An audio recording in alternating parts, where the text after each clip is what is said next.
विमलामृतधामवासं नारायणं नरकतारणनामधेयं श्यामं सितं द्विभुजमेव चतुर्भुजं च त्वां भक्तिधर्मतनयं शरणं प्रपद्ये। श्री अक्षरधामाधिपति स्वामिनारायण बापा भगवते नमो नमः। श्री घनश्याम महाराजाय नमो नमः। श्री हरिकृष्ण महाराजाय नमो नमः। श्री सहजानंद स्वामी महाराजाय नमो नमः। श्री बापा श्री भगवते नमो नमः। श्री सद्गुरु श्री ने नमो नमः। श्री स्वामीनारायण आद्याचार्य प्रवर धर्म धुरंधर सनातन धर्म सम्राट परम कल्याणकारी जीवन प्राण स्वामी बापा भगवते नमो नमः। स्वामी नारायण हरे। स्वामीनारायण हरे संवत 1876 ના ફાગણ સુધી પંચમી ને દિવસ संध्या आरती ने समय श्री सहजानंदजी महाराज श्री गढ़ड़ा मध्य दादा खातरना दरबार में जे परमहंसनी जायगा त्या विराजमान हता अने सर्वे धोळा वस्त्र धारण कर्या हता अने पोताना मुखारविंदनी आगळ मुनि तथा देश देशना हरिभक्तनी सभा भराईने बैठी हती। પછી શ્રીજી મહારાજ બોલ્યા જે પ્રશ્ન કરો। પછી મુક્તાન સ્વામીએ પ્રશ્ન પૂછ્યો જે હે મહારાજ જ્યારે ભજન સ્મરણ કરવા બેસે ત્યારે ભગવાનના ભક્તના અંતરમાં રજોગુણ તમોગુણના વેગ આવે છે ત્યારે ભજન સ્મરણનું સુખ આવતું નથી। તે એ ગુણના વેગ કેમ ટળે? ત્યારે શ્રીજી મહારાજ બોલ્યા જે ગુણની પ્રવૃત્તિના કારણ તો દેહ કુસંગ અને પૂર્વ સંસ્કાર એ ત્રણ છે। તેમાં દેહને યોગે કરીને જે ગુણ પ્રવર્ત્યા હોય તે તો આત્મા અનાત્માના વિચારે કરીને ટળે છે અને કુસંગે કરીને જે ગુણ પ્રવર્ત્યા હોય તે સંતને સંગે કરીને ટળે છે અને રજોગુણ તમોગુણના વેગ એ બે કરીને પણ ન ટળે તે તો કોઈક પૂર્વના ભૂંડા સંસ્કારને યોગે કરીને છે માટે એ ટળવા ઘણા કઠણ છે। ગઢડા પ્રથમ પ્રકરણનું 58મું વચનામૃત એનો પહેલો પ્રશ્ન ભગવાન સ્વામિનારાયણ સંતોને પ્રશ્ન પૂછવાની આજ્ઞા કરે છે અને એ વખતે સત્સંગની માં એવા મુક્તાન સ્વામી જેને આપણે સુખની ઉપમા આપીએ કારણ કે 14 પ્રકારના શ્રોતા છે। શાસ્ત્રમાં અને જીવન પ્રાણ સ્વામી બાપાએ પોતાની વાતોમાં 14 પ્રકારના શ્રોતા કહેલા છે। એમાં કાગડા જેવા, ચારણી જેવા, હંસ જેવા, સુખ જેવા આવા અનેક પ્રકારના જેવા લક્ષણયુક્ત હોય તેને તેવા તેવા કહેવાય। કાગડા જેવા શ્રોતા હોય તો કથા વાર્તામાં બેઠા હોય તો એમાંથી ટોચા જોવાનું કામ કરે અને કાગડા જેવા કહેવાય। હંસ જેવા શ્રોતા હોય હંમેશા સારું સારું ગ્રહણ કરે। હંસનો ગુણ શું છે કે દૂધની પાણીની અંદર દૂધ મિક્સ થઈ ગયું હોય તો હંસનામાં એવો ગુણ છે કે પાણીની અંદરથી દૂધ બધું જ પોતે અલગ કરી આપે। એમ હંસ જેવા શ્રોતા હોય એ હંમેશા ગુણને ગ્રહણ કરે। એમ ઘણા પ્રકારના શ્રોતાઓ છે। એમાં અહીંયા મુક્તાન સ્વામીનું જે આ કામ છે એ સુખ જેવા શ્રોતાના જેવું કામ છે। સુખ કહેતા પોપટ શું કરે? ફળને ચાંચ મારી અને આ ફળ મીઠું છે એ મીઠું કરી આલે. ખબર પડે કે આ પોપટને ચાંચ મારેલું છે એટલે આ ફળ હવે મીઠું.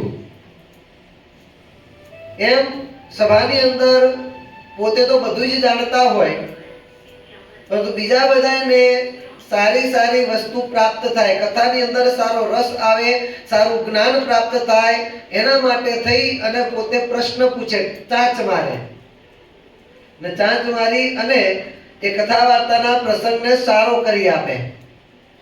એમ અહીંયા કણ મુક્તાનંદ સ્વામી એમને તો કઈ એવા દેહભાવ વર્તતા જ નથી, પણ આપણા જેવા જે સાધનિક હોય જેને દેહભાવ વર્તતા હોય, ભગવાનના ભજન સ્મરણમાં ક્યારેક કામ ક્રોધ લોભાદિક અંતઃશત્રુઓ પીડતા હોય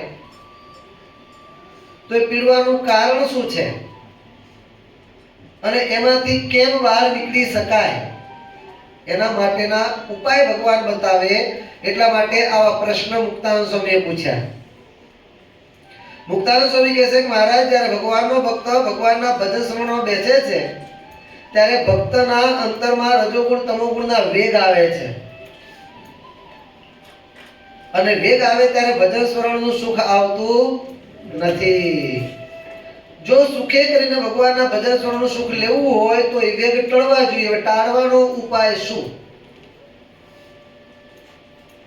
એટલે અહીંયા તો ભગવાને એ વેગ આવવાના કારણ બતાવ્યા છે. અહીંયા ભગવાન સ્વામિનારાયણે એ વેગ આવવાના કારણ બતાવ્યા છે અને એ બધા જે એના ઉપાય પણ બતાવ્યા છે. એમાં સૌથી પહેલા તો મહારાજ કહે છે કે ગુણની પ્રવૃત્તિના કારણ તો દેહ, કુસંગ અને પૂર્વ સંસ્કાર આ ત્રણ છે. શું છે? દેહ, કુસંગ અને પૂર્વના સંસ્કાર. આ ત્રણના કારણે રજોગુણ તમોગુણના વેગ આવે છે અને એના કારણે ભગવાનના ભક્તને અંતરમાં એ ભજન સ્મરણનું સુખ પ્રાપ્ત થતું નથી. એમાં મહારાજ કહે છે કે દેહને યોગે કહીને જે ગુણ પ્રવર્ત્યા હોય એ તો મહારાજ કહે છે આત્મા અનાત્માનો વિચાર કરે. હું આત્મા છું, દેહ થકી ભિન્ન છું, દેહના એક એક ગુણ મારે વિશે મળતા આવતા નથી. દેહ અને આત્મા તો તદ્દન વિલક્ષણ છે. આવી રીતે એક તો આત્મ વિચાર કરવાનો, એટલે આત્મા અનાત્માના વિચારે કરી અને એ ગુણ ટળી જાય છે. કયા ગુણ? કેના યોગે કેને પ્રવર્ત્યા હિમાંશુ? હે? દેહને યોગે કેને જે ગુણ પ્રવર્ત્યા હોય આત્મા અનાત્માને વિચારે કરીને ટળી જાય છે. બીજું કીધું કુસંગને યોગે કેને પ્રવર્ત્યા હોય અને ત્રીજું પૂર્વના મલિન સંસ્કારને યોગે કેને. કુસંગે કેને જે ગુણ પ્રવર્ત્યા હોય તો સંતને સંગે કરીને ટળે છે. હવે એક એક્ઝામ્પલ તરીકે આપણે જોઈએ કે દેહને યોગે કેને પ્રવર્તેલા ગુણ તો એવા શું એક્ઝામ્પલ, અથવા દેહને યોગે કેને કયા કયા ગુણ પ્રવર્તે છે, દોષ કયા કયા પ્રવર્તે છે?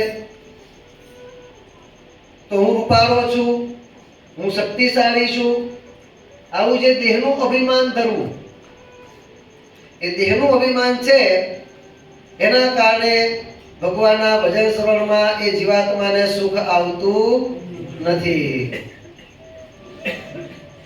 શાસ્ત્રની અંદર ત્રિશંકુની વાત આવે છે. ત્રિશંકુની વાત આવે છે. ત્રિશંકુ રાજા ખૂબ જ રૂપાળો હતો. એના જેવો પૃથ્વીમાં કોઈ રૂપાળો માણસ નહીં, આવો રૂપાળો હતો એ. અને આટલો બધો રૂપાળો હોવાના કારણે પોતાના રૂપનું એને અભિમાન હતું. અને અભિમાન હતું એટલું જ નહીં, એટલી હતી અજ્ઞાન કે હું આટલો રૂપાળો છું, હવે દેહનો તો એક દિવસ અંત આવવાનો છે, તો શું આ રૂપાળા દેહને મારે મૂકી દેવાનો? મારે સ્વર્ગમાં જવું છે તો આ દેહ સહિત જવું છે. એમ દેવો કરતા પણ રૂપાળો ત્યારે ત્યાં જવાની ઈચ્છા થાય ને. મારે દેહ છતાં સ્વર્ગમાં જવું છે. અને એના માટે કેટલાય ઋષિઓને, કારણ કે રાજા હતા, યજ્ઞ કરવા માટે પૈસા ટકાનો કોઈ વાંધો તો આવે જ નહીં. એટલે મારે યજ્ઞ કરો, ગમે તેમ કરો, પરંતુ એવી આહુતિઓ આપો કે આ દેહ સહિત હું સ્વર્ગમાં જઉં. ઘણાની પાસે ગયા અને તેમ છતાંય કોઈ આ ના પડી. એમ કરતા કરતા કરતા વિશ્વામિત્ર પાસે જાય છે અને વિશ્વામિત્રને કાગબંધી કરવાની જે કઈ બધું કરે, વિશ્વામિત્ર કશો વાંધો નહીં, હું યજ્ઞ કરું કે છે. પણ યજ્ઞમાં આટલું ખર્ચ થાય, આમ તો જે થાય તે, પણ મારે દેહ સહિત સ્વર્ગમાં જવું છે. અને આ બાજુ યજ્ઞ શરૂ થયા, યજ્ઞની આહુતિ આપીને વિશ્વામિત્ર એટલા મોટા ઋષિ હતા, એટલા જ્ઞાની, એટલા બધા પોતે તપે કરીને તપનું એટલું બળ અને સામર્થ્ય હતું કે એમણે યજ્ઞ કરીને યજ્ઞ અંદર એવી બધી આહુતિઓ આપીને આહુતિઓની શક્તિએ કરી અને વિશ્વામિત્રએ પેલા ત્રિશંકુને સ્વર્ગમાં મોકલવા માટે તૈયાર કર્યો. વિશ્વામિત્ર કહે છે ત્રિશંકુ તૈયાર થઈ જા, કે હવે તારો યજ્ઞ પૂરો થાય છે ને યજ્ઞના ફળ સ્વરૂપે તને સ્વર્ગમાં હું મોકલું છું દેહ સહિત. અને ત્રિશંકુને સામે બેસાડી મંત્ર જે ભણવાના હતા અને પોતાનું બધું જ તપનું સામર્થ્ય બળ બધું મૂકી અને મંત્રની અંદર બધું જ સામર્થ્ય એમાં પોતે અર્પણ કરી અને પછી પોતે એમ કહે છે કે ત્રિશંકુ ઉર્ધ્વગામી, ઉર્ધ્વ ગતો તો ઉર્ધ્વ ઉપર જવા માંડ કે છે. અને આ બાજુ પેલા વિશ્વામિત્રના તપના બળે કે પેલો ત્રિશંકુ સ્વર્ગના માર્ગે ચાલ્યો છતે. હવે ચિંતા કોને બેઠી? સ્વર્ગમાં રહેલા દેવોને ચિંતા પેટી. ઘારું આ તો બધું સૃષ્ટિમાં જે પ્રમાણે સર્જન કરેલું છે નિયમ છે, નિયમથી વિપરીત થાય છે. ચલો કુશંકુના જીવાત્માને સ્વર્ગમાં આવવા જેવા કર્મ ન હોય તો એ આપણે કદાચ પછી ભોગવાવીશું, મુલતવી રાખીએ, પણ એટલી લાગવત ચલવીને પણ વિશ્વામિત્રને મને નહીં, પણ આને તો દેહ છતાં આવું છે. મનુષ્ય દેહધારી કોઈ પણ છતે દેહ સ્વર્ગમાં આવી શકે નહીં, આવો સિદ્ધાંત છે. અને વિશ્વામિત્રના તપનું બળ એવું છે કે પાછા પડે એમ નથી, અને મોકલી દેશે તો શું થશે? એટલે આ બાજુથી વિશ્વામિત્ર પેલા ત્રિશંકુને ઉર્ધ્વગામી કર્યો છે, અધ્ધરગમન કરવા માંડ્યો છે. દેવો બધા ભેગા થયા અને દેવો બધા ભેગા થઈને પોતાનું સામર્થ્ય એકઠું કરીને પેલા ત્રિશંકુ ઉપર આવતો. ત્રિશંકુ અધોગામી, તું નીચે જા, અને પાછો નીચે આવવા માંડ્યો. નીચે ઊંધા માટે આવે પેલો પાછો વિશ્વામિત્ર ગુરુજી ગુરુજી ગુરુજી ઉપર. બીજો શું થયું? ગલત દેવો પાછો ધકેલ્યો મને કે પાછા વિશ્વામિત્ર પોતાના પ્રતાપે કે ઉપર, પેલા ઉપરથી નીચે, આ ઉપર, ઉપરથી નીચે, ઉપર, એમ નામ ચાલ્યું. હવે કરવું શું? દેવોનું સામર્થ્ય પણ એવું, હવે પેલા વિશ્વામિત્રનું સામર્થ્ય પણ એવું, બેમાંથી એકે નમી દે નહીં. અને પેલો વિચારો અધર નીચે થયા કરે. બંને નમતા નથી. એટલે હવે એની અંદર બ્રહ્માદિક દેવો જે દેવોથી પણ પર એ બધા એમાં પછી એમાં જેમ કે મીટિંગમાં ભેગા થયાની જેમ એમણે પણ પોતાનો હસ્તક્ષેપ કર્યો. હવે ભાઈ શું છે આ બધું? દેવો કે છે પ્રભુ આ પ્રમાણે ન ચાલે, આ તો બધું નિયમથી બહાર ચાલે છે. એટલે બહુ આ પ્રમાણે ચાલ્યું, ઉપર નીચે. એટલે પછી વિશ્વામિત્ર થાક્યા. એ કહે છે હારું આ એમ તો માને એમ નથી. વિશ્વામિત્ર કે મારા તપના હવે દેવોને દેખાડી દઉં, મારા તપના પ્રભાવે કે નવું સ્વર્ગ ઊભું કરું કે. હા, અને આ શાસ્ત્રમાં લખેલી, આમાં કોઈ પણ એક પૈસાની વાત ઉમેરેલી નથી. મારા તપના પ્રતાપે કરીને હું નવું સ્વર્ગ ઊભું કરું, એના માટે યજ્ઞ શરૂ કર્યો. દેવોને ચિંતા થઈ એટલે બ્રહ્માદિક દેવોને પણ એમાં હસ્તક્ષેપ કરવા માટે પ્રાર્થના કરી. બધા ભેગા પડ્યા અને પછી ત્રિશંકુ પાસે આવીને મીટિંગ ચાલી. આમ કરો, ના કરો, કરવું જોઈએ, ના કરવું જોઈએ, શાસ્ત્રાર્થ બીજું બધું આપી અને આ બાજુ મીટિંગને અંતે ચલો આપણે નવું સ્વર્ગ ઊભું કરવું નથી. અને પેલું એ બધી વાતમાં બધો નિર્ણય લેવાય ગયો, કઈ કરવું નહીં. પણ ત્રિશંકુને ભૂલી ગયા. શું થયું? ત્રિશંકુને ભૂલી ગયા બધી ચર્ચામાં. અને ત્રિશંકુ અધવચ્ચે આકાશમાં ને સ્વર્ગમાં કે નહીં મૃત્યુલોકમાં અધવચ્ચે લટકતો ત્રિશંકુ રહી ગયો. શેના કારણે? દેહાભિમાન હતું એના કારણે. મારે દેહ છતાં આવો હું રૂપાળો, મારા જેવું કોઈ રૂપાળું નહીં, દેવ પણ મારા જેવા રૂપાળા નથી, તો આ દેહને તો મૂકું નહીં. રૂપનું અભિમાન હતું એના કારણે અધવચ્ચે લટકી પડ્યો. અને એના અભિમાનના પાપે કરીને એવું કહેવાય છે, તમે શાસ્ત્રમાં સાંભળ્યું છે પણ કારણ કદાચ તમને ખબર નહીં હોય. આ બધા ઋષિમુનિઓ તપ કરવા જાય ને, સાધના કરવા, તપ કરવા, ક્યારે પણ દક્ષિણ દિશામાં ન જાય. કારણ કે ત્રિશંકુને દક્ષિણ દિશામાંથી એનો ઉપર ચડાયો તો હજુ હાલમાં એનો એ દિશામાં એમ કે પડછાયો પડે. કારણ કે ધ્વજ લટકે છે ને, એનો પડછાયો પડે. એટલે દક્ષિણ બાજુ તપ સાધના કરવા જવાય નહીં. આટલું બધું કલંક લાગ્યો, અધવચ્ચે લટકી રહ્યો, આજે પણ લટકે છે. એવું કહેવાય એનું કારણ માત્ર ને માત્ર દેહનું અભિમાન. એટલે બાબા કહે છે દેહાભિમાને કરી અને આ બધા ગુણ પ્રવર્તે છે. દેહાભિમાન હોય ત્યાં સુધી ભજન સભામાં સુખ લઈ શકાતું નથી. આ તો ભજન શરણા સુખની વાત કરી બાજુ ના આ લોકનું સુખ લઈ શક્યા અને ના ઉપરનું સુખ પણ લઈ શક્યો માણસ. એટલે આ પ્રમાણે દેહાભિમાન કોઈ પણ શક્તિશાળી છું, રૂપવાન છું, ગમે તે XYZ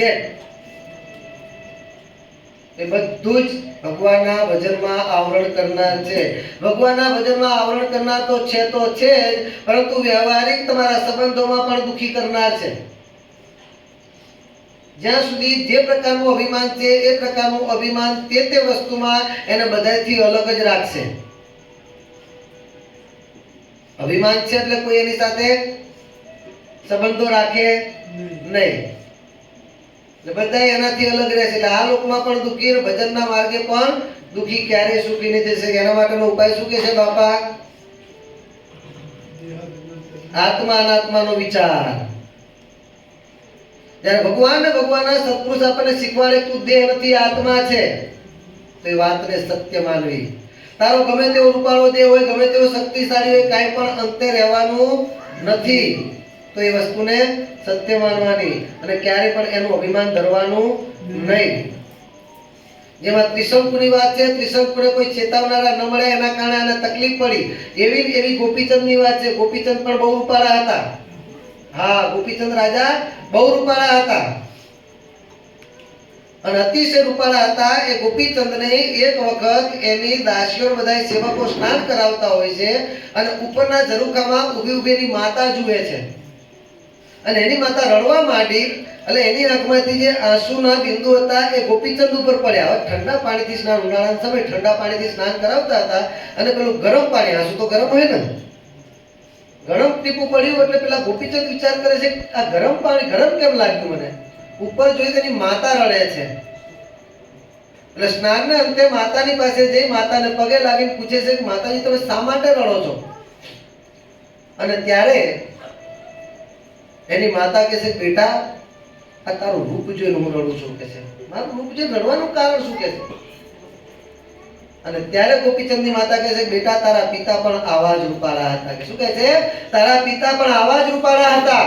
આ રૂપ એનું અભિમાન હતું, બધું જે તું કાંઈ કામ ના આવ્યું. અંતે બધાય છેલ્લે બધા દેહમાં જ મળ્યા પછી ચિતામાં ખડકાઈ ગયા, અગ્નિમાં બળી, બધા રાખ થઈને ધૂળ ભેગા ધૂળ થઈ ગયા. ગમે એટલા રૂપાળા, ગમે એટલા પૈસાવાળા, ગમે તેવી આ લોકની આવડત કે ગમે તેવી મોટી પદવી હોય, અંતે કાંઈ પણ કામ આવતું નથી. જેમ તારા બાપાનું બધું એમનામ હાલ્યું કર્યું, એક દિવસ તારું બધું હાલ્યું જશે, તારી જિંદગી આમનામ જ બધી ચાલી જશે. એ જોઈને મને દુઃખ થયું ને એટલા માટે મને રડવું આવે. ત્યારે ગોપીચંદ કહે છે તો પછી માતાજી સુખી થવાનો ઉપાય શું? આ બધું જવાનું છે, એનું દુઃખ ન થાય એના માટેનો ઉપાય શું?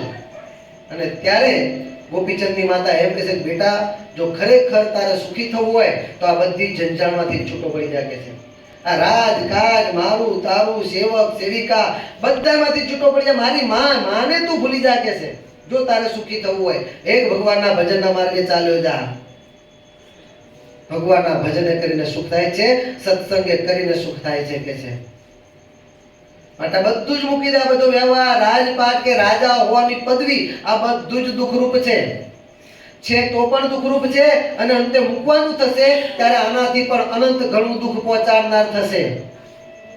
માટે આ બધું જ મૂકી દે અને ગોપીચંદને ભગવાનની કૃપા કે અંદર મુક્ષુતા છે. એની માતાની વાત એના જીવમાં ચોંટી ગઈ. એટલા ટાઈમ બધું જ ત્યાગ કરી પોતાના ભાઈઓને બધું જ સોંપી અને ગોપીચંદ ભેગ લઈને જંગલની અંદર ભગવાનને ભજવા માટે ચાલ્યા જાય છે.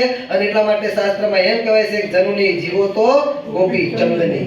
કારણ કે જેણે પહેર્યો પુત્રમાં વૈરાગ્ય જો. એટલે ગમે તેવા દેહથી રૂપાળા હોય, ગમે તે હોય, બધું કશું જ કામ આવવાનું, અંતે બધું જ નાશ પામવાનું છે. અને એમાંય જો વચ્ચેનું અભિમાન આવ્યું તો ભગવાનના ભજનમાં દુઃખ કરતા છે. દેહ જુવાન છે, ગરડો છે, રૂપાળો છે, કદરૂપો છે, એનાથી પરવર્તવાનું બાપા કહે છે. શું કરવાનું? જો સુખી થવું હોય, હું કદરૂપો છું એ પણ દુઃખી કરતા છે અને હું સૌથી રૂપાળો છું એ અભિમાન પણ દુઃખ કરતા છે. સુખ શું છે? દેહથી પરવર્તો. બસ હું આત્મા છું. આત્મા તો તેજરૂપ છે. આ આત્મા રૂપાળો, આ આત્મા કદરૂપો, આ આત્મા શક્તિશાળી, આત્મા કાંઈ જ નથી. આત્મા તો સત્તા માત્ર છે. આત્મસત્તા પ્રમાણે વર્તતો હોય એને કોઈ પણ દુઃખી કરી શકતું નથી. અને એનાથી વધારે સુખી થવાનો ઉપાય બાપાશ્રી આપણને કારણ સત્સંગમાં આપણને જ્ઞાન આપ્યું. હું આત્મા નહીં પરંતુ હું પરમાત્મા રૂપ છું. શું છું? પુરુષોત્તમ રૂપ છું. મને ભગવાને પોતાની મૂર્તિમાં રાખ્યો છે. હું પુરુષોત્તમ રૂપ છું. સુખી થવાનો મોટામાં મોટો ઉપાય બાપા કહે છે આ છે. એટલે આગળ ભગવાને આપણને પહેલી વસ્તુ દેહ કહીને પ્રવર્તેલા દોષ કેને કહીને કઈ રીતે દૂર થાય છે? તો આત્મા અનાત્માને વિચારે કરીને. બસ સુખી થવાનો આ જ ઉપાય છે. દેહથી પૃથક. પોતાનાને થતું દુઃખ તો એને દુઃખી ન કરી શકે, પણ પોતાના દેહમાં થતું દુઃખ પણ એને દુઃખી કરી શકતું નથી. જ્યારે તે પુરુષોત્તમ રૂપની સમજણ રાખીને એ પ્રમાણે વર્તે છે એને કોઈ દુઃખી નથી કરી શકતું. અને ભગવાનના ભજનમાં કોઈ પણ પ્રકારનો ક્યારે પણ અંતરાય ના આવે. એટલે દેહ કહીને પ્રવર્તેલા દોષ બાપા કહે છે આત્મા અનાત્માને વિચારે કરીને ટળે છે. પછી મહારાજ કહે છે કુસંગે કરીને પ્રવર્તેલા દોષ. હંમેશા સારો સંગ કરવો. સત્સંગ. શું? જીવનમાં સત્સંગ કરવાનો. સત્સંગ એટલે સાચો સંગ. પહેલું સત્સંગ એટલે સાચો સંગ. એ તો શબ્દનો અર્થ. સત એટલે સાચો સંગ. હવે સાચો સંગ કયો છે? 4 પ્રકારનો સત્સંગ શાસ્ત્રમાં કીધો છે. હવે કયો સાહેબ? સત એવા જે ભગવાન. કયા ભગવાન? સ્વામિનારાયણ. સત એવા જે ભગવાન સ્વામિનારાયણ એમનો સંગ એટલે સત્સંગ. હવે બીજો સત એવા જે બીજા નંબર આવે સત્પુરુષ. બીજા નંબર આવે સત એવા જે સત્પુરુષ. ભગવાન સ્વામિનારાયણ જેમના દ્વારા કાર્ય કરતા હોય કે જે સત્પુરુષ ભગવાન સ્વામિનારાયણ વતિયા લોકમાં દર્શન આપતા હોય એવા સત્પુરુષનો સંગ આ બીજા નંબરનો સત્સંગ. હવે ત્રીજું તમે કીધું એ સત એવા જે ભગવાન, સત એવા જે સત્પુરુષ એમણે કહેલા જે શાસ્ત્ર, એ સત એવા જે શાસ્ત્ર એનો જે સંગ રાખવો આ ત્રીજો સંગ સત્સંગ છે. સત એવા જે ભગવાન, સત એવા જે સત્પુરુષ અને સત એવા જે શાસ્ત્ર. અને હવે ચોથો નહીં સંગ તો આપણે વાત ચાલે જ છે. સત એવા જે ભગવાન, સત એવા જે સત્પુરુષ અને સત એવા જે શાસ્ત્ર એમણે કહેલો જે ધર્મ. ખ્યાલ? આને જે યોગ રાખવો આને કહેવાય સત્સંગ. આ 4 પ્રકારનો સત્સંગ શાસ્ત્રમાં કહેલો છે. બાપા કહે છે કે કુસંગ તો ક્યારેય કરવો નહીં. ખ્યાલ? કુસંગે કરીને ક્યારે પણ કોઈનું સારું થયું નથી. ગમે એટલો જ્ઞાની હોય, ગમે એટલો બુદ્ધિવાન હોય, વિદ્યાવાન હોય, ગમે એટલો ભગવાનને જે પ્રેમવાળો હોય, પરંતુ જેને કુસંગનો યોગ કર્યો તો બાબા કહે છે હંમેશા એને લાંછન આવે છે. વિચાર કરો કે કૌશલ્યાને પોતાના પુત્ર રામ પર જે હેત હતું એના કરતા પણ 10 ગણું કૈકેયીને હેત હતું. ભરત ઉપર હેત નહોતું એટલું કૈકેયીને રામની ઉપર હેત હતું. પરંતુ જો મંથરાનો સંગ કર્યો તો ભગવાનની હેત હતું બધું ક્યાંયનું ક્યાંય હાલી ગયું ખબર પણ ન પડી. ભગવાનને વિશે હેત હતું તો ગયું, પણ રામની જગ્યાએ ભરતને ગાદીએ બેસાડવા પોતાના પતિના મોતનું કારણ પણ કૈકેયી બની ગઈ. અને કેટલા બધાને ફિટકાર પ્રાપ્ત કર્યો. વિચાર તો કરો કે જગતના જીવોએ તો એના ગામના, આજુબાજુના ગામના, રાજ્યના બધાએ તો ફિટકાર આપ્યો તો આપ્યો, પરંતુ એનો પુત્ર ભરત એણે પણ પોતાની માતાને ફિટકાર આપ્યો. ફિટકાર આપ્યો એટલું જ નહીં, પરંતુ જ્યાં સુધી રામ વનવાસમાંથી પોતાના જે 14 વર્ષનો પોતાનો જે વનવાસનો ગાળો હતો એ પૂરો કરી અને પાછા આવ્યા પછી જ્યાં રામ પોતે બંનેની વચ્ચે રહી અને ભરતજીને પોતાની માતા વચ્ચે સંબંધ સરખા ન કરાવ્યા ત્યાં સુધી ભરતજીની માતાનું મોઢું નહોતું જોયું.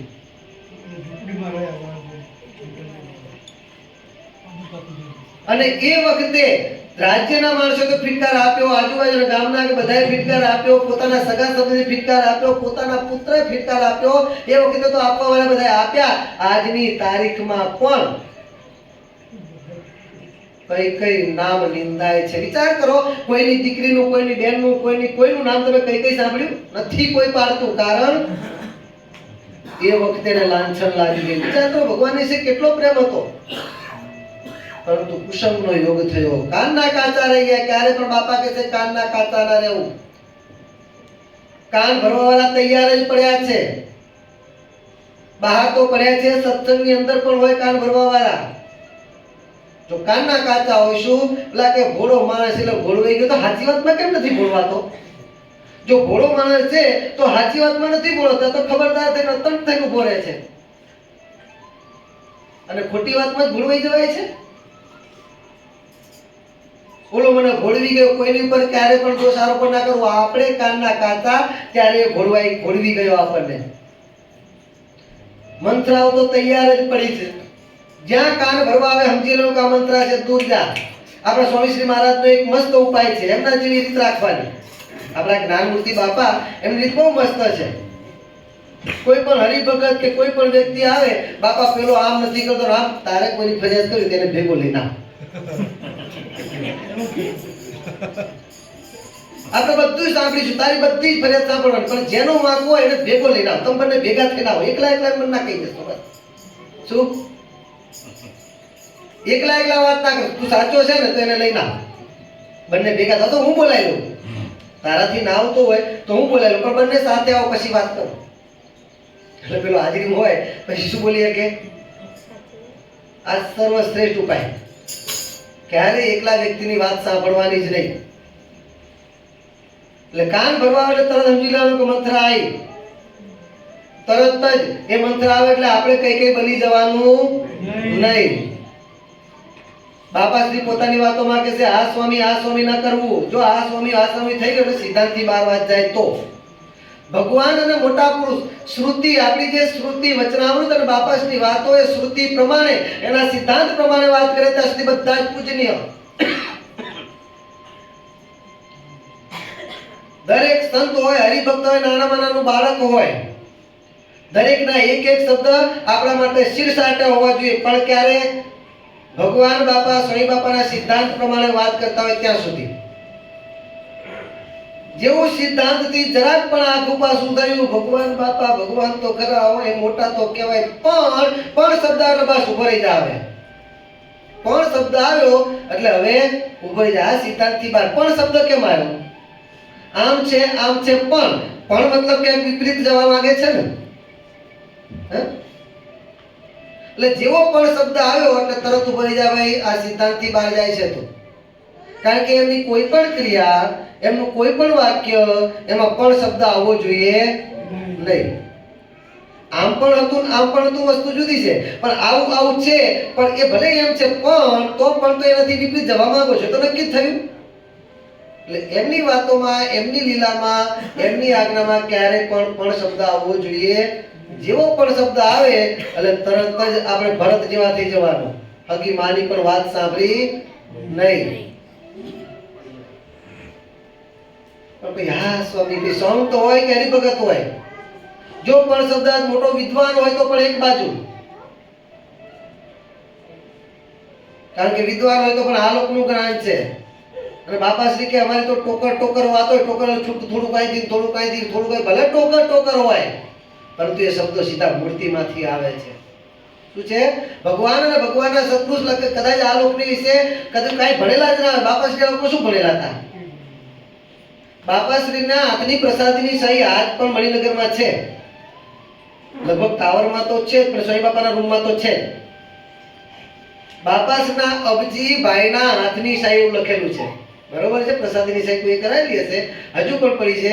બાપાશ્રીના હાથની સહી છે ને લખેલી, એમની સહી જો તો કાર્યોગ્રામ હોય ને એના જેવું લાગે. લૌકિક રીતે જોઈએ તો બાપાશ્રી ભણેલા કેવા હતા, તો બાપાશ્રીની પ્રસાદીની સહી જોઈ લો. કાર્યક્રમની જેમ લીટા જેવું લાગે. હનુમાનથી ખબર પડે ગપજી ભાઈના હાથની એવું લખ્યું છે. લૌકિક રીતે આટલું ભણેલા હતા, પરંતુ સભામાં બેઠા બેઠા જોકું ખાય અને જોકું ખાતાની વેત પેલા રામપુરની અંદર દર્શન આપી પર્વતભાઈને ભગવાનની મૂર્તિમાં મૂકી આવે, આવા સમર્થ હતા. એટલે એમની કદાચ વાતો ટોકર અનુકરણ લાગતી હોય, બાપાજીની વાતો તો વાંચો ને તો બાપાજીની વાતો બે લીટીમાં જુદું, બાકીની બે લીટી પછીની લીટીમાં જુદું, પણ એક એક શબ્દ મૂર્તિમાંથી આવતા હોય. અને આજે જે પણ સંત હોય, સ્વામિનારાયણ સંપ્રદાયનો કોઈ પણ સંત હોય કે કોઈ પણ હરિભક્ત હોય, છાતી ઠોકીને જેમ છે તેમ ભગવાન સ્વામિનારાયણ સર્વોપરી સમજાવવા હોય ને તો બાપાશ્રી રચેલી રહસ્યાર પ્રદીપિકા અને બાપાશ્રીની વાતો પહેલો ભાગ ને બીજો ભાગ એનું વાંચન એને કરવું જ પડે. એટલે કદાચ લૌકિક રીતે ગમે તો વિદ્વાન હોય, ગમે તો, પણ ભગવાન ને મોટા પુરુષની વાતોમાં પણ શબ્દ વચ્ચે આવ્યો એટલે ભાઈ ઉભો રહી જાય, હવે અહીંથી આગળ નહીં. શું છે જાણીએ તો ખરા. આપણે ક્યાં માનવું? નહીં, જાણવું જ નથી. આપણે ક્યાં માનવું છે? માનવાની વાત જ નહીં, જાણવું જ નથી. ભગવાન આપણા બાપની વિપરીત એમના વિરુદ્ધ વાત કરે, આપણે શું સાંભળીને કરાય શબ્દોને? અરે ગમે એવા મજબૂત હોય, ગમે તેવી વાતો હોય, આપણે નથી ફરવાનો આપણને વિશ્વાસ હોય, પણ તેમ છતાંય ખતરાનો કદી અખતરો કરાય નહીં. એ ખતરો છે. કઈ કઈને જેવો પ્રેમ હતો એવો પ્રેમ તો નથી કેળવ્યો, અને તેમ છતાંય ફરી ગઈ છે. નહીં કરવાનો સંગ. એટલે બાપા કહે છે કુસંગે કહીને પ્રવર્તેલા ગુણ શેણે કહીને ટળે છે? સંતને સંગે કરીને ટળે છે. જેટલો બહારથી આપણે સત્સંગ કરીએ, વચરાવતમાં ભગવાન કહે છે, સંતોએ પૂછ્યું મહારાજ, એક તો અંતરથી ભગવાનને ભજવાની હા પાડે છે ને એક ના પાડે છે. હા પાડે છે કોણ છે અને ના પાડે છે કોણ છે? અને ત્યારે મહારાજ કહે છે કે હા પાડે છે જીવાત્મા છે ને ના પાડે છે મન છે. અંદરનો રહેલો કુસંગ છે એ ભગવાન ભજવાની ના પાડશે, અને અંદરનો રહેલો સત્સંગ છે ભગવાન ભજવાની હા પાડશે. મહારાજ કે જેમ બહાર કુસંગ અને સત્સંગ છે, એમ જ અંતરમાં પણ કુસંગ અને સત્સંગ છે. જેમ બહાર પણ કુસંગ અને સત્સંગ વચ્ચે લડાઈ ચાલે છે, એમ અંતરમાં પણ કુસંગ અને સત્સંગ વચ્ચેની લડાઈ ચાલે. મારા તમારા બધાના અંતરમાં લડાઈ ચાલુ જ હોય છે. ભગવાન ભજવા જવું હોય એટલે અનેક પ્રકારના વિચાર આવે. ધંધાનું કેમ કરીશું, કથામાં જઈશું તો હારું આના કરતા આમ કરી લે તો પેલું કરી લે તો, મિત્રનો પ્રસંગ છે તો શું કરીશું, સગા સંબંધી લગ્નનું આમંત્રણ આવે તો એને ખોટું લાગશે તો આમ થશે તો લોકો ખોટું લાગે તો લાગે, એ ક્યાં આપણામાં આવ્યો તો, અથવા તો આપણા આ પ્રસંગ હતો તેને આવું કામ આવ્યું તો એ ગયો તો. આમ એક મનાવે, એક આમ મનાવે, એક આમ મનાવે, બે પ્રકારના વિચારો ચાલુ જ રહેશે. એક સંકલ્પ થયો એનું સોલ્યુશન નીકળેલું, બીજો સંકલ્પ આવીને ઉભો રહે. એટલે જે ભગવાન બાજુ ખેંચી લાવે છે એ સત્સંગ છે, અને જગત બાજુ ખેંચી જાય છે એ કુસંગ છે. અને ભગવાન ભજવાની ના પાડે છે એ કુસંગ છે. જગત બાજુ, જગતમાં કદાચ જગતનું જે બીજું પિક્ચર આ તે બીજું જ્યાં જ્યાં શોખ હોય ત્યાં આ કરવા જઈએ, ભગવાનની આજ્ઞા વિરુદ્ધ જે કઈ ક્રિયા હોય કરવાનો મેં સંકલ્પ થાય, અંતરત મેં સારું ના નથી કરવા જેવું, આ કરીશું તો આમ થશે તેમ થશે, બાપા સત્સંગ બાપા પુરાજી થઈ જશે તો. એટલે જગત સંબંધી ભગવાનની આજ્ઞા વિરુદ્ધનું કાર્ય કરવાની હા પાડે છે, અહીંયા વિપરીત થઈ જશે, મન છે. અને એની ના પાડે છે જીવાત્મા છે. તો પછી અંતરમાં રહેલા કુસંગનું બળ ઘટે અને સત્સંગનું બળ વધેનો ઉપાય શું? આવો પ્રશ્ન તરત સંતોએ પૂછ્યો. અને ત્યારે મહારાજ કહે છે કે જેમ બહારનું કુસંગ, બહાર પણ સત્સંગ અને કુસંગ છે, અંતરમાં પણ સત્સંગ અને કુસંગ છે. એટલે જો બહારથી કુસંગનો યોગ વધારે રાખે તો અંતરમાં રહેલા કુસંગનું બળ વધે છે, અને બહારથી સત્સંગનો યોગ વધારે રાખે તો અંતરમાં રહેલા સત્સંગનું બળ વધે છે. કોનું બળ વધારવું એ આપણા હાથની વાત છે. સૈનિકો સામસામે લડતા હોય એટલે જે બાજુના સૈનિકોને વધારે દારૂ, ગોળો, બીજું ત્રીજું જે સગવડો બધી પૂરી વધારે પડતી હોય એનું બળ વધી જાય. એ બહારથી આપણે જેટલો સત્સંગનો યોગ રાખીશું એટલું જ અંતરમાં કુસંગનું બળ ઘટવાનું છે. એટલે કુસંગે કરીને પ્રવર્તેલા દોષ શેણે કરીને ટળે છે? સત્સંગે કરીને ટળે છે. સ્વયં બાબા પોતાની વાતો પેલા કુસંગના પોતાની વાત કરે છે. ટૂંકમાં કહી દઈએ કે રજપૂત હતો, એના બે દીકરા હતા. એક દીકરો લડવા માટે ગયો, લડતા લડતા એનું માથું કપાણું, તેમ છતાંય લડ્યો. લડતા શત્રુ હતા એને છે પોતાની બોર્ડર પાર કરી દીધા, અને ત્યાર પછી એનું ધડ માથું કપાય પછી ધડ લડે છે, અને ધડ લડતું બધા દુશ્મનોને બોર્ડર પાર કરી પોતાની તલવાર મ્યાન કરી પછી ધરતી પર ઢળી પડે છે. એના બાપે જાણ્યું ખરો મારો દીકરો, આ દીકરો મારો પાકો કે છે. પૂરેપૂરું પોતાનું કામ પતાવી અને ખબરદાર તલવાર બરોબર મ્યાન કરીને પછી પોતે એનું લોહી ઠર્યું. એ પેલા એનું લોહી ઠર્યું નહીં, પોતાનો જે જવાબદારી હતી એ જવાબદારી પોતાની એને પૂરી કરી. અમુક વર્ષ પછી ફરીથી આ રીતે લડવા માટે આવ્યા, ધાડ પડ્યું એમાં પછી બધા લડે છે, અને એક એમનો નાનો દીકરો લડવા માટે જાય છે, એ પણ લડે છે, બધાને બરોબરની હામી લડાઈ દે છે, લડાઈ આપતા આપતા બધાને ખસેડે છે. એમ કરતા કરતા એનું માથું કપાણું, એનું પણ ધડ લડ્યું, અને લડતા લડતા એને પણ બધાને બોર્ડર પાર કરી દીધા, દુશ્મનોને છે પોતાની બોર્ડરમાંથી ખસેડી ઓલી બાજુ મોકલી દીધા. અને પછી પોતે તલવાર મ્યાન કરે છે. મ્યાન કરતા કરતા અડધી તલવાર મ્યાન થઈ અને અડધી થઈ નહીં, અને એનું શરીર ઢળી પડ્યું. એના બાપે વિચારે કે આ મારો પાકો દીકરો નહીં. હવે શંકા ક્યાં જાય? ઘરના માણસ ઉપર જઈને ચોટલો બોલ, સાચું બોલ, આ કોણ છે કે છે? મારો દીકરો નથી, પણ થયું શું? આવું થયું કે છે. અને ત્યારે પેલી વિચારે દીકરો તો તમારો જ છે, પણ વિચાર કરતા કરતા કરતા એને યાદ, હા શું હા કે છે.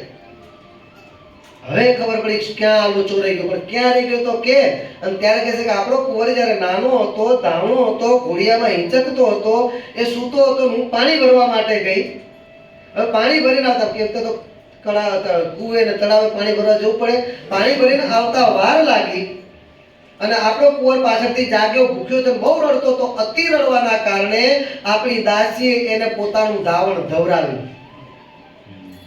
હું ઘેર આવી, મને ખબર પડી એટલે કુંવરના ટાંટિયા પકડી ઊંધો કરી લટકાવી બધું ઓકાવીને ખાવ્યું, પણ બધું તો ન નીકળે ને. ક્યાંક એકાદો ફોદો રહી ગયો હશે, આજે નડ્યો કે છે. સાચું ધાવણ નહોતું, આ અહીંયા નડ્યું કે છે.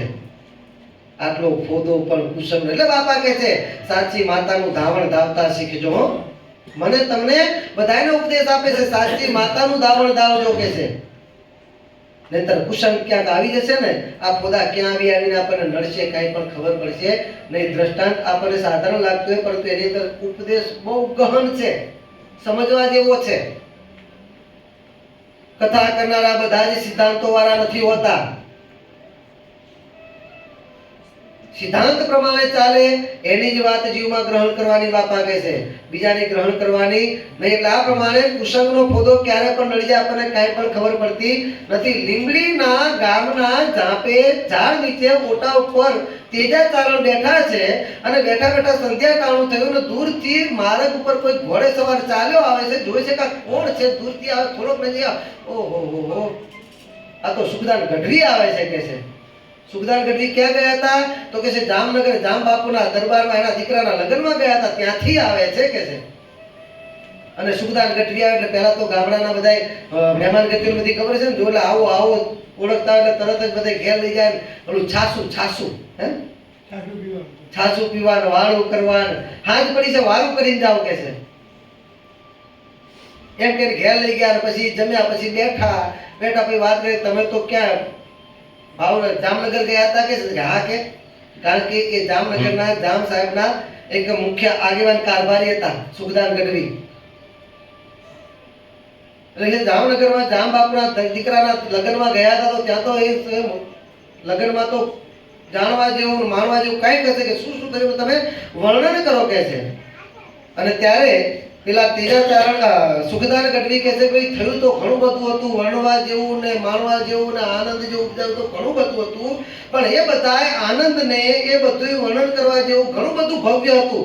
એ ભવ્યતામાં એક દિવ્યતાના જે મને દર્શન થયા છે, એ દિવ્યતાના દર્શનનું એટલું બધું પ્રાબલ્ય હતું કે બધું જ જોયેલું, આનંદ માણેલું, ખાધેલું પીધેલા બધા જ પ્રસંગો એની આગળ બધા ઝાંખા પડી જાય એવું મને અનુભવ થયો. પણ શું થયો કે,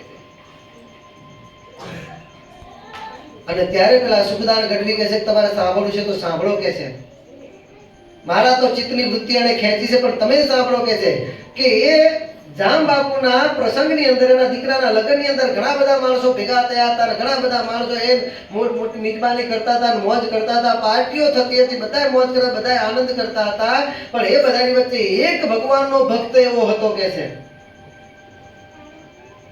કે એની જે નિષ્ઠા હતી ભગવાનના વચન પ્રમાણે વર્તવાની, અમે બધાએ ભેગા થઈને એની નિષ્ઠામાંથી પાડવાના પ્રયત્ન કર્યા. વિચાર કરજો, જેના દુશ્મન પણ વેરી ઘાવ વખાણે એવા આ ભક્ત કે છે. કારણ કે હું આજે વખાણ કરું છું, જે હું એને દુશ્મન માનતો હતો, એની નિષ્ઠા જોઈ અને એને ભગવાનની ભક્તિના માર્ગથી પાડવા માંગતો હતો, પરંતુ એની નિષ્ઠા જોઈને હું પણ પીગળી ગયો છું. આજે એના વખાણ કરું છું પેટ ભરી ભરી. ત્યારે વિચારો કે નિષ્ઠા કેવી હશે કે કે શું નિષ્ઠા હતી, કે શું તમે એવું જોયું તો કયો.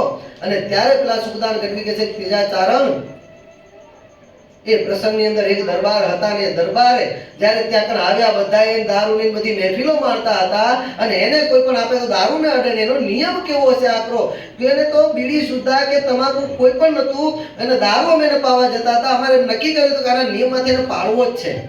શું એને એના નિયમમાંથી પાળવો છે, નક્કી કર્યું હતું. ઘણા બધા એને પ્રલોભન આપ્યા, બીજું કર્યું, ધમકાવ્યા પરંતુ એની નિષ્ઠામાંથી અડગ રહેવાથી જરાય ચલાયમાન ના થયો કે છે.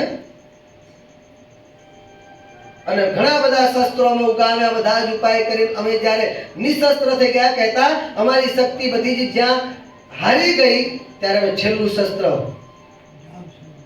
બ્રહ્મશસ્ત્ર ને એની ભાષામાં છેલ્લું ઉગામ્યું કયું. બધાની વચ્ચે વખાણ કરતા કરતા જામ બાપુને કીધું, જામ બાપુ આ માણસ તો કે બહુ મોટા કહેવાય કે છે. આ અમારા જેવા નાના માણસોના હાથે જામ પીવે નહીં. તે તો એમ કે જામ બાપુના હાથે જામ પીવું કે છે. જામ બાપુ કે છે એટલે જામ બાપુ કીધું એનો પ્રસંગ એટલે જામ બાપુ કે કશો વાંધો નહીં, હું આપું કે છે. મારા હાથે પીવું હું આપું, હવે પેલાને પીવું પડશે કે છે. અને જ્યાં જામ બાપુએ હાથમાં ઝેરનો કટોરો પ્યાલો લીધો ને પેલા ભગતની પાસે લઈ જાય છે કે લ્યો ભગત આ તમે આ ગ્રહણ કરો કે છે, મારા હાથે આપું છું. અને ત્યારે પેલા ભગત ના પાડે છે કે ના બાપુ મારે નિયમ છે. ઘણું બધું આમથી નામ સમજાવે છે. જામ બાપુ કહે છે છેલ્લે જામ બાપુ કે તારો નિયમ છે પણ આ બધાની વચ્ચે મારો હાથ પાછો ઠેલાય છે, એનું શું કે છે, મારું અપમાન થાય છે. અને મારા અપમાનને કરનારને હું જીવતો ના છોડું કે છે. મારું અપમાન થાય છે, મારું અપમાન નહીં થવા માટે થઈને પણ મારું માન રાખવા માટે આજે તારે આ દારૂ પીવો પડશે. અને ત્યારે ઘણા બધા પ્રયત્ન છેલ્લે જામ બાપુ જ્યારે આ પ્રમાણે કીધું અને એ વખતે પેલા ભગતે પોતાના કેળની અંદર બાંધેલી કટારી કાઢી અને જામ બાપુને કહે છે જામ બાપુ મારો ટેક પણ રહે અને તમારું અપમાન પણ ન થાય. જો તમને ખરેખર તમારું માન જાળવવું, તમે એમ માનતા હોય કે આમાં મારું માન જળવાય છે અને માન જાળવવું તો હું તમારું અપમાન કરવા માંગતો નથી, પરંતુ આ મોઢે કરીને તો દારૂ જશે નહીં. મેં નિયમ લીધું છે, મારું માથું કાપીને પછી મારા શરીરની અંદર તમે નાખી દો કે છે. તમારું માન જળવાઈ જશે અને મારો નિયમ જળવાઈ જશે. ને એ વખતે જામ બાપુ એના પગમાં પડી ગયા છે. પગમાં પડે એટલું જ નહીં, જામ સાહેબે ત્યાંથી પોતાના રાજ્યની અંદર દારૂની બંધીની ઘોષણા કરી દીધી કે છે મારા રાજ્યની અંદર કોઈ પણ દારૂ ન પીવો જોઈએ, આવી ઘોષણા કરી દીધી. એની દેખ જોઈને અમે બધા એના દુશ્મન થઈને બેઠા હતા, એ પણ એના પગમાં પડી ગયા. ત્યારે પેલા ત્રીજાચારણ પણ એ ભગત છે કોણ, અને ત્યારે કહે છે ભગત બીજા કોઈ નહીં, કોણ હશે કયો, અભેસી દરબાર. હવે અભેસી દરબારનું જીવન આપણે વિચારીએ તો કેવું હતું. એ માણસ કુસંગીઓના યુગે કરીને કેવા એના બાપ એકદમ મોટા ભગવાનના ભગત અને એકદમ આખું આસમાન જમીનનો ફરક. બોલો કુસંગીનો કાકો, હાવ કુસંગીનો કાકો, કારણ કે એનો સંગ એવો હતો. એના પિતાજી એમ કે બેટાજી એકાદશી છે અનાજ ન ખવાય, તો એના બાપની જે આજ્ઞા હોય એની કઈ રીતે અવગણના કરે, અનાજ ખાઈને અવગણના ના કરે. હો આજ્ઞા નહીં કરે, અનાજ નહીં ખાવાનું આજ્ઞા કરી હોય તો અનાજ ખાઈને અવગણના ન કરે.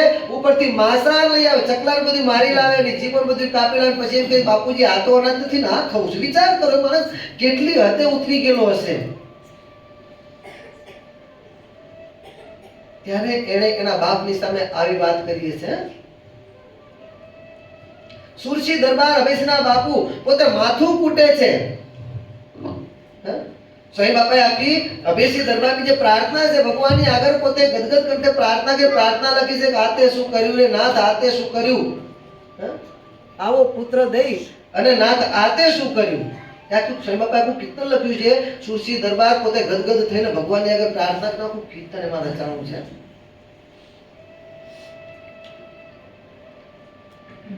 અને એ અભેસી દરબાર અનિચ્છાએ પણ, ઈચ્છાએ કરી તો નહીં જ, સુરસી દરબારે કીધું હતું કે આપણા બાજુના ગામમાં મેંગલી ગામની અંદર ગોપાળાનંદ સ્વામી બાપા પધાર્યા છે, તું એકવાર એમના દર્શન કરવા બેટા, તું બીજું જે કરતો મને એકવાર એમના દર્શન કરવા મારા આત્માને સંતોષ થાય. તું એક સત્પુરુષ પાસે આવ્યો છે, કારણ કે સુરસી દરબારને વિશ્વાસ હતો કે એકવાર અભેસી જો ગોપાલ બાપાના શરણમાં આવશે અને ગોપાલ બાપાની જો કૃપા દ્રષ્ટિ એની પર પડીને ચોક્કસ એ પાછો વળી જશે.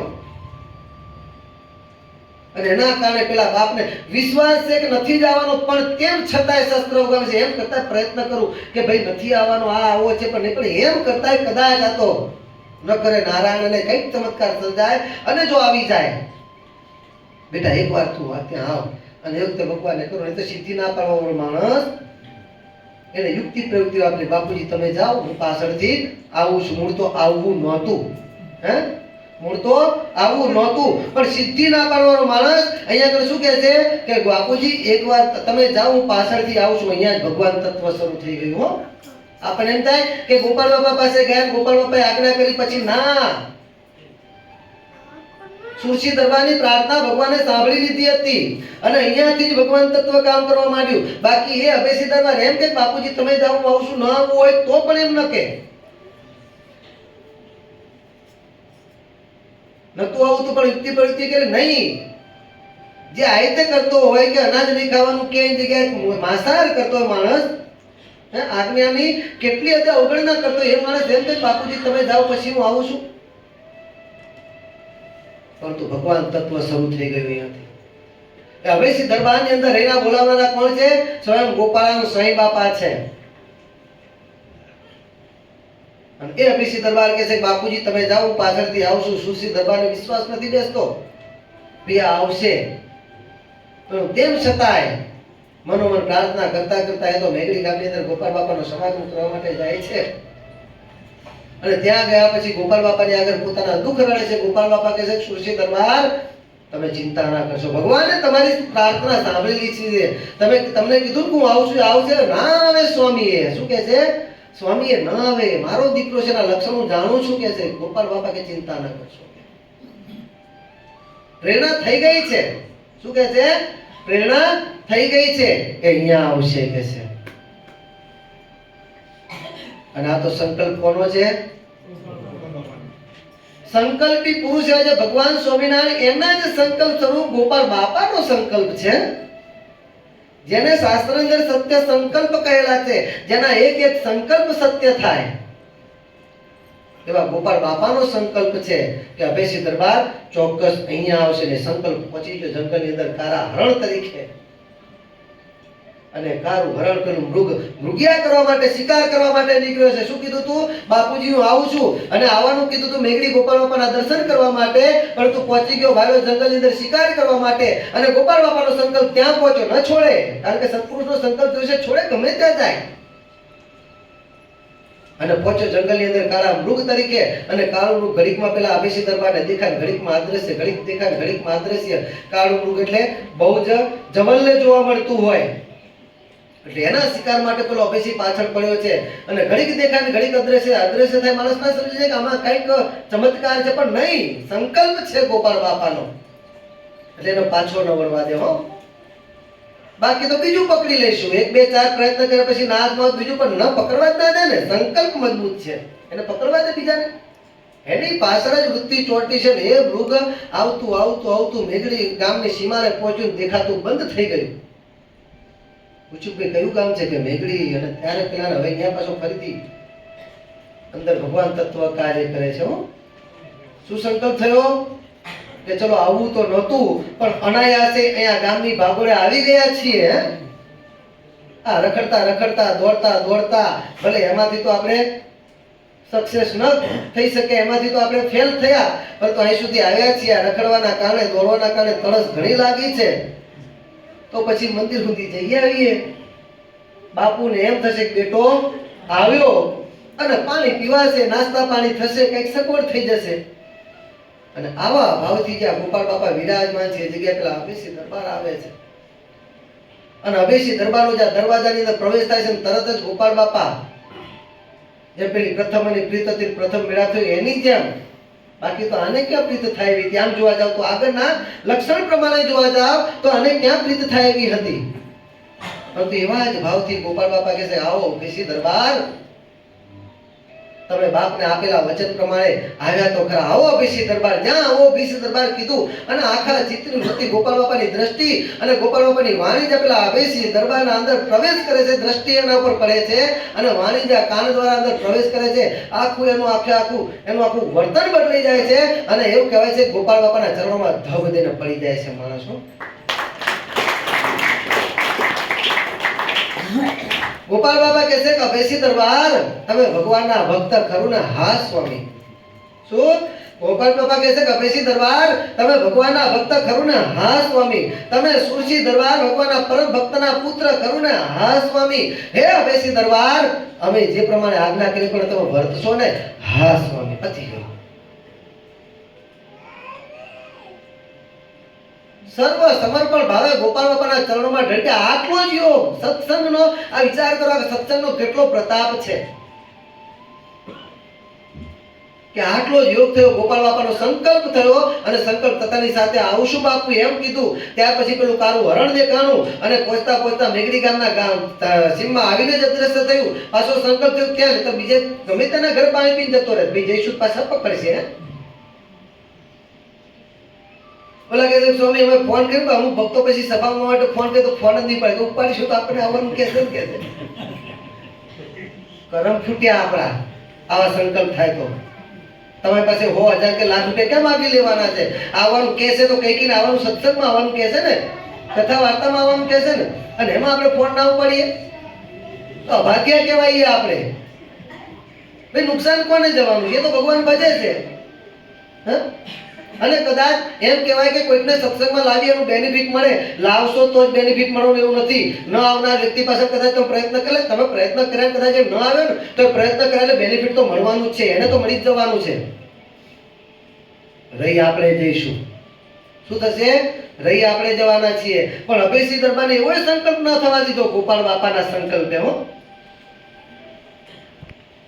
અને ત્યાં આવ્યા ને ગોપાલ બાપાની દ્રષ્ટિને ગોપાલ બાપાની વાણી બસ સર્વ સમર્પણ ભાવે ગોપાલ બાપા જેમ આખે આખું એમ કહેવાય ને કે ઓલી કઠપુતળીની દોરીઓ બધી ગોપાલ બાપાના હાથમાં આવી ગઈ હોય. જેમ ચિત્તની વૃત્તિ બધી જ ખેંચાઈ ગઈ હોય એની જેમ.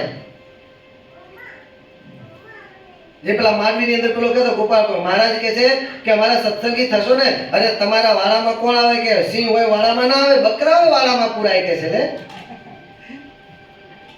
ખૈયા ખત્રીના સંબંધી હતો અને જ્યાં ભગવાન સ્વામિનારાયણ વૃત્તિ ફેરવી નાખી પછી સત્સંગી થવાનું સાધુ થશો ને? હા મારે જેમ કેમ કરીશું, વૃત્તિ ફેરવી નાખી. એમ પેલા અભયસિંહ દરબારની વૃત્તિ ફરી ગઈ. ગોપાલ બાપાના ચરણોમાં ઢગલો થઈ ગયો. ગોપાલ બાપા કે અભયસિંહ દરબાર અમે કહીએ એમ કરશો ને? હા સ્વામી. ગોપાલ બાપા કહે છે કે અભયસિંહ દરબાર આજ પછી ભગવાનને ન ગમતી બધી જ પ્રવૃત્તિઓ મૂકો એક બાજુ અને ભગવાનના ભજનમાં લાગી જાવ. ભલે સ્વામી કહે છે. અને આ પ્રમાણે આખે આખું વર્તન, આ બધી ચર્ચાઓ થાય છે. પેલા અભયસિંહ દરબારના પિતા સુરસિંહ દરબાર જોઈ રહે છે આ બધું શું છે. નહોતી દીઠી ને નહોતી સાંભળી પ્રગટાવી એવી પુનિત એના જેવી આ બધી વાત થઈ. આ કેમ શક્ય બને? અભયસિંહ દરબાર તો ગોપાલ બાપાના ચરણોમાં ઢળી ગયા. સુરસિંહ દરબારે ઢળી ગયા. સ્વામી આ આપણો પ્રતાપ કામ કરે. બાકી આ સુરસિંહ અભયસિંહ દરબાર એ હા પાડે. વર્તવાની વાત તો એક બાજુ નહીં, હા ના પાડે માણસ. હા પાડવાની વાત છોડો, અહીંયા આવે નહીં. ચોક્કસ આપણો પ્રતાપ આ કામ કરે. ગોપાલ બાપા કે પ્રતાપ જે હોય તે બસ. હવે તમને સંતોષ થયો ને? ભગવાનને કરતા હતા પ્રાર્થના, ભગવાને સાંભળી તમને સંતોષ? હા સ્વામી હવે સંતોષ થયો કે છે. અને આ પ્રમાણે જ્યાં ગોપાલ બાપાએ આજ્ઞા કરી અને અભયસિંહ દરબાર પછી દર્શન કર્યા પછી ગોપાલ બાપાનો સમાગમ કથા વાર્તા પૂરી થઈ અને ત્યાર પછી સુરસિંહ દરબાર અને અભયસિંહ દરબાર બાપ દીકરો જ્યાં બંને ગામ એ મેઘડી ગામથી પોતાના ગામ બાજુ રવાના થયા છે. અને રસ્તામાં ચાલતા ચાલતા અભયસિંહ દરબાર ને સુરસિંહ દરબાર બે સત્સંગની વાતો કરે છે ને. જ્યારે અભયસિંહ દરબાર વર્ષોથી સત્સંગના યોગમાં એવી અનુભવની બધી વાતો કરતા જાય. સુરસિંહ દરબારના આશ્ચર્યનો પાર આ બધું શું એમ. ચલો સત્સંગ થયો, પરિવર્તન થયું, પણ આ બધું શું ભગવાન તત્વ ત્યાં કામ કરે છે. અને ત્યાર પછી એવું કહેવાય છે કે અભયસિંહ દરબાર 8-8 કલાક સુધી સવારના 4 વાગ્યાથી કરીને 12 વાગ્યા સુધી સતત ધ્યાનમાં બેસી રહ્યો. 4 વાગે ઉઠી જવાનું, નહીં ધોઈ પરવાની તૈયાર થઈને ધ્યાનમાં બેસી જવાનું 12 વાગ્યા સુધી. કોઈ પણ રાજકાજ ચલાવતા હતા, કોઈ પણ પ્રકારનો વ્યવહાર નહીં કરવાનો, કાંઈ નહીં કરવાનું, કોઈને મળવાનું નહીં. અને પછી એ કુસંગી મિત્રો તો એક બાજુ, પછી એ પણ ભગવાનની આજ્ઞા પ્રમાણે. અને ગમે તેવો મોટા સોલિસિટર આવીને ઉભા રહે, તમને બોલાવે છે ભાઈ, બહારથી જ જવા મળી જાય. અભયસિંહ સુધી તો પહોંચવા જ ના મળે. 12 વાગ્યા પહેલા કોઈ એમને એ કોઈને મળશે. અરે ભાઈ ઉપરનો અધિકારી ગમે તે આવ્યો, રાજા આવ્યો તો શું છે કે નહીં મળે? કારણ કે તો તમે રાજાનો હુકમ લઈને આવ્યા છો, પણ અત્યારે કોના હુકમમાં બેઠા? રાજાના રાજા મહારાજા ધીરાજાનો હુકમ લઈને બેઠા છે. અત્યારે એમનો હુકમ માની રહ્યા છે, પછી તારા રાજાનો હુકમ ક્યાંથી મળે? તો રાજાનો અમેલ્યો છે. એનો હુકમ એને શું કામ કરવાનો છે કે છે 12 વાગ્યા પહેલા ન મળે. અને આવા ભગત હોય ને એના કામ પણ ભગવાન કેવા કરે. એ બધા સરકારી અધિકારીઓ લાવવા વાળા પણ એના પહેલા જે મિત્રો કહેવાતા ને કુસંગીઓ, કારણ કે અભયસિંહ દરબાર હવે તો ભગવાનના ભક્ત થઈ ગયા એટલે બધી એના પૈસે જે બધા જલસા કરતા હતા બધું થઈ ગયું બંધ, એટલે બધા એના વિરોધી બની ગયા. અને એ લોકો જ અભયસિંહ દરબારને હેરાન કરવા માટે જ ઉપરથી અધિકારીઓ લઈને આવ્યા હતા. એટલે જેવો પેલો એનો માણસ મોકલેલો પાછો આવ્યો કે આવો જવાબ આપે કોઈને હમણાં મળશે નહીં, એટલે જો અને ખબર જ હતી કે આવો જવાબ આવવાનો છે, એવા ટાઈમે લઈને આવ્યા એટલે ચડાવવા થાય મંથરા. જોયું સાહેબ કે તમે આવ્યા તો પણ આ માનતો નથી, કેટલો ફાટી ગયો છે. અને પેલા પછી કેવો પારો ચડી જાય. પણ જ્યાં 12 વાગ્યા અને 12 વાગ્યા પછી અભયસિંહ દરબાર પોતાના નિયમમાંથી પરવારીને બહાર આવ્યા અને બહાર આવ્યા ત્યારે એમના સેવકોએ કીધું કે હે દરબાર, આ રીતે સરકારી અધિકારી આવ્યા છે, તમને બોલાવવા માટે માણસો આવ્યા હતા, એટલે કશો વાંધો નહીં, જઉં છું. અને ભગવાનના દર્શન કરીને અભયસિંહ દરબાર ત્યાં ગયા અને એમ કીધું કે બોલો સાહેબ શું કામ. ત્યારે પેલા કામ વાત તો એક બાજુ, પહેલા તો કહે છે તમે ફાટ્યા કેમ છો કે છે, આ પ્રમાણે તમને બોલાવશું ને. એ વખતે અભયસિંહ દરબાર પોતાનો નિયમ બધો જ જણાવે છે, સાહેબ મારે આવો નિયમ છે. અને તમને હું કહું છું એટલું નહીં, આ બધા જાણે છે કે તમને જે ચડાવી રહ્યા છે ને એ બધા જાણે છે કે મારે આવો નિયમ છે. અને એ વખતે ત્યાં પણ ભગવાન તત્વ કામ કર્યો. જેને ભગવાનને મુખ્ય રાખે છે એના દરેક કાર્યમાં ભગવાન તત્વ કામ. પેલા સરકારી માણસ હતો, અધિકારી હતો, એની વૃત્તિ ફેરવીને એને એમ થઈ ગયું આવા નિયમ વાળો માણસ જેના વિરુદ્ધમાં, કારણ કે બધા વિરોધમાં ફરિયાદો કરી, આમ કરે છે તેમ કરે છે, આવા ખોટા કામ કરે છે. વિચાર કરો કે આવો જે ભગવાનની આજ્ઞામાં વર્તવાવાળો માણસ, આવો નિયમ વાળો ટેકેલો માણસ હોય, કદી ખરાબ ખોટા કામ કરે કાગળિયા ફાડીને ફેંકી દીધા હોય જ નહીં, કે મારે તપાસ જ નથી કરવી. કેમ? ભગવાન તત્વ ત્યાં. એટલે પેલા સુખદાન ગઢવી કહે છે કે આવા ભગતના દર્શન થયા પછી અમારું પણ મન પરિવર્તિત થઈ ગયું. આ શેનો પ્રતાપ આગળ આમ તો એમ શું કહે, કુસંગ હોય તો કુસંગ યોગ આમ થાય, સત્સંગ આમ કરે. એક બાજુ સત્સંગનો યોગ કરવા વાળાને મૂકીએ અને એક બાજુ કુસંગનો યોગ કરવા વાળાને મૂકીએ. બંનેના લક્ષમાં અહીંયા તો કુસંગ અને સત્સંગ બંનેના યોગમાં આવવા વાળા એક જ વ્યક્તિની વાત છે કે પેલા કુસંગના યુગમાં હતા ત્યારે એનું જીવન કેવું હતું અને સત્સંગમાં આવ્યા પછી એનું જીવન, એનો આનંદ, એનું એ સુખ અને એના કાર્યની અંદર ભગવાનનું જે કરતાપણું કેટલું આપણું ડિફરન્ટ આવી ગયું. કારણ સત્સંગનો પ્રતાપ. આપણે 8 મિનિટ ધ્યાન કરવું હોય તો 8 મિનિટ પણ આપણને કેટલાય વિચારો તરંગો આવવા માટે આપણે અડધો કલાક બેઠા ઊંચા નીચા આગા પાછા જો ધ્યાન હરખું થાય તો કંટાળો આવે જ નહીં. કંટાળોનું કારણ ધ્યાનમાં આપણે હરખા ઊંડા ઉતરી જ નથી શકતા. એ સંકલ્પ વિકલ્પો આપણને હેરાન કરે છે, કારણ કે મન ક્યાંય ભટકે. મારા તો કર્મે ફિરે ઓર મન ફિરે ચહુપોર. એટલે આ પ્રમાણે ધ્યાનમાં બેઠા વિચારો ક્યાંય ને ક્યાંય ચાલતા હોય, દેહ ધ્યાનમાં બેઠો હોય, અહીં પલાટી બેસી ગયો, વિચારો ચાલતા હોય, વિચારો પૂરા ના થાય એટલે કંટાળો આવે, મેથી ક્રિયા કરવા માટે કેળ પકડે જાય, આ થાય. પણ જેને ખરેખર બધા જ વિચારોથી નિવૃત્ત થઈને ભગવાનની મૂર્તિમાં વૃત્તિ જોડાઈ જાય એને ધ્યાનમાં ક્યારેય કંટાળો ના આવે.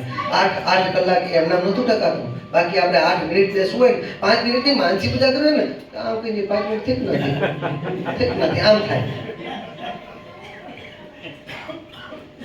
કારણ કે અંદર સંકલ્પ વિકલ્પ આપણને પીડે છે એટલે સુખ લઈ શકાતું નથી, બાપા કહે છે. એટલે કુસંગના યોગે કહીને પ્રવર્ત્યા હોય જે કોઈ રજોગુણ તમોગુણના વેગ શેને કહીને ટળે છે? સત્સંગને યોગે કરીને. એટલે બાપા કહે છે સત્સંગનો પ્રતાપ છે.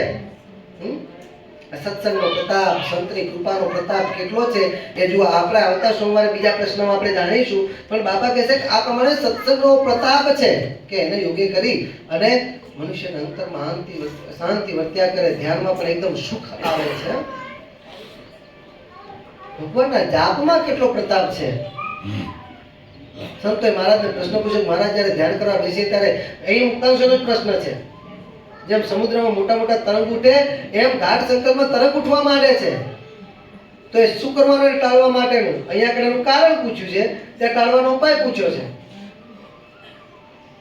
તો મહારાજ કહે છે જ્યારે એવા ઘોડા ઘાટના તરંગ ઉઠવા માંડે ત્યારે ધ્યાનને પડ્યું મૂકી તાળી બજાડી નિર્લજ થઈ અને સ્વામિનારાયણ એમ ધૂન કરવી અને ભગવાનની પ્રાર્થના કરી, હે ધીરબંધો, હે દયાસિંધો. અને ભગવાનના સંત જે મુક્તાન સ્વામી જેવા, ગોપાળાન સ્વામી જેવા, બ્રહ્માંડ સે મોટા સંત હોય એનું નામ લઈને પ્રાર્થના કરવી. તો બાપા કહે છે ઘાટ સર્વે ટળી જાય અને અંતરમાં શાંતિ વર્તે.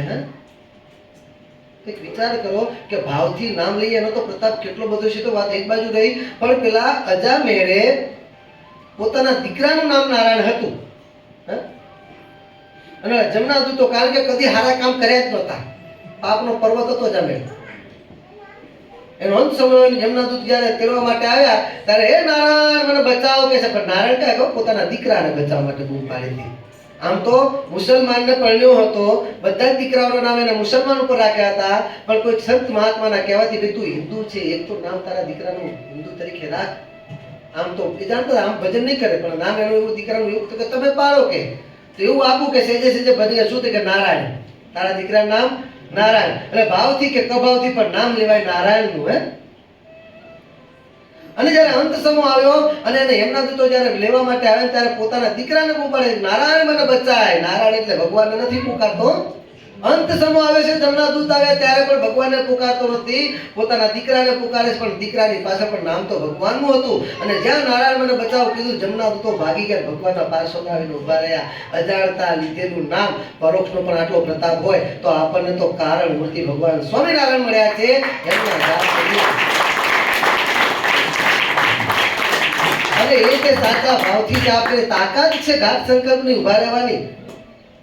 પેલો તો બાહ્ય શત્રુઓથી રક્ષા થઈ હતી, પણ આ ભગવાન સ્વામિનો પ્રતાપ એવો છે કે જો સાચા ભાવથી ભગવાન કે ભગવાનના સત્પુરુષને યાદ કરીએ ને, અંતરમાં રહેલા શત્રુઓ જે ત્રિલોક ઉપર વિજય, બાહ્ય શત્રુઓ સહેલા છે જીતવા. રાવણે ત્રિલોક ઉપર વિજય મેળવ્યો હતો, બાહ્ય શત્રુ તો આટલા સહેલા છે, પણ ત્રિલોક ઉપર વિજય મેળવનાર રાવણ પણ પોતાના અંતર શત્રુ જોડે હારી ગયો હતો. એના મોતનું કારણ જ આખા કુળે સૈન્યનો વિનાશનું કારણ અંતઃશત્રુઓનો એની પર કબજો હતો. બધે જ કબજો એને કર્યો હતો, પરંતુ અંતઃશત્રુ પર એનો કબજો નહોતો, એની પર અંતઃશત્રુનો કબજો હતો. અને એ અંતઃશત્રુ આટલા બળવાન હોવા છતાંય આ ભગવાન સ્વામિનારાયણના નામનો પ્રતાપ, એના મુક્ત પુરુષના નામનો પ્રતાપ એવો છે. પંચમહાલનો પ્રસંગ છે, શોર્ટમાં પ્રસંગ કે આપણે કથાને અહીંયા પૂર્ણાવતી આપીશું કે પંચમહાલની અંદર આપણા પ્રેમમૂર્તિ બાપાના વખતમાં જ બનેલો પ્રસંગ. એ ત્યાંના ઢાકણ છાકણ ભૂત પ્રેતનું બહુ અતિશય. તો એક સત્સંગી દીકરી પરણીને સાસરીમાં ગયેલી, જો નવી નવી આવેલી અને તે ઉનાળાના સમય બહાર સૂતા હોય તો બહાર સૂતેલા છે, 4 ડાકણો આવી એનો ખાટલો ઉપાડી અને તુવેરના ખેતરમાં લઈ ગઈ. અને તુવેરના ખેતરમાં લઈ ગઈ એટલે એને મારવા માટે તૈયાર થઈ. જે છાતી ઉપર ચડી ગઈ પેલી જાગી ગઈ, અને જાગી ગઈ એટલે તરત જ સ્વયં બાપા જે જાપ કર્યો ને, બધી ડાકણો મૂકીને ભાગી ગઈ. એને દૂરથી આવા પ્રયત્ન જ્યાં જાપ કરે પાછી ભાગે, બળવા માંડે. અને એવું કહે છે કે તેજનો અંબાર દેખાણો ત્યાં કણે વખતે, અને બધી ડાકણો પછી નજીક આવી નથી કે બળવા માંડી, ભાગી ગઈ. પછી જાણ્યું કે અહીંયા મારું જોર ચાલશે એટલે જતી રહી. પછી ઓલા બધા સત્સંગી તો નહોતા, પણ વાત કરી કે આવું થયું હતું. પેલા તો વિશ્વાસ ના આવ્યો, પણ પછી જે જગ્યાએ દેખાડી તુવેરના જ્યાં લઈ ગયા હતા ત્યાં ઝપાઝપ તુવેરો ભાગ્યો ને બધું જોયું ત્યારે ખબર પડી વાત તો સાચી છે. અને ખબર તો હતી કે ડાકણો તો છે જ. એટલે આટલો ભગવાન અને ભગવાનના સત્પુરુષના નામમાં આટલો પ્રતાપ છે.